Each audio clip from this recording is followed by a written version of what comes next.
পোনপ্ৰথমতে সমূহ ধৰ্মপ্ৰাণ ৰাইজকে মই তথা আমাৰ নৱপ্ৰজন্মৰ সাধাৰণ ব্যক্তিৰ তৰফৰ পৰা অযুত নিযুত সশ্ৰদ্ধ প্ৰণিপাত যাচিছোঁ। আৰু বৰ্তমানলৈকে এই অধমে পুৰস্কাৰ ল'ব পৰাকৈ একো নাম পৰিৱেশন কৰিব পৰা হোৱা নাই। যদিও মই দাতাজনে কিবা এটা ভাল পাই মোক পুৰস্কাৰ দি দিছে। আৰু আপোনালোকক আগতীয়াকৈ মই জনাইছোঁ, যিহেতু মানুহ মাত্ৰে ভুল হয়, গতিকে মই এই নামটি পৰিৱেশন কৰোঁতে বহুতো ভুল ভ্ৰান্তি হ'ব পাৰে। তাৰ বাবে আগতীয়াকৈ মই আপোনালোকৰ ওচৰত ক্ষমা প্ৰাৰ্থনা বিচাৰিছোঁ। আৰু লগতে দাতাজনে দিয়া পুৰস্কাৰটি মই পুৰস্কাৰ হিচাপে নলয় সুদূৰ ভৱিষ্যতৰ আশীৰ্বাদ স্বৰূপে শিৰত তুলি লৈছোঁ।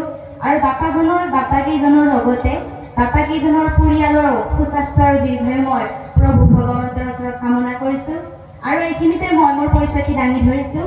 নমস্কাৰ, মোৰ নাম শ্ৰী বৰষা দাস, মোৰ দেউতাৰ নাম শ্ৰী দীপক দাস, মোৰ মাৰ নাম শ্ৰী দীপিকা দাস, গাঁও বালিতাৰা, জিলা নলবাৰী, থানা ঘগ্ৰাপাৰ। আৰু মোৰ গুৰুজনাৰ নাম হৈছে, যিজন বৰ্তমান কণ্ঠৰ ৰজা ৰূপে খ্যাত, যাক বৰ্তমান দ্বিতীয় কৈলাশ ৰূপে জনাজাত, আপোনালোকৰ সকলোৰে পৰিচিত, যাৰ নাম হৈছে মাননীয় শ্ৰীযুত পাৰ্থপ্ৰতিম দাসদেৱ। তেখেতে মোৰ গুৰু হয়। আৰু এইখিনিয়ে মোৰ চমু পৰিচয়। এইখিনি কৈয়ে সমূহ ধৰ্মপ্ৰাণ ৰাইজকে মই সকলোকে শুভৰাত্ৰি শুভৰাত্ৰি শুভৰাত্ৰি যাচিলোঁ। ধন্যবাদ।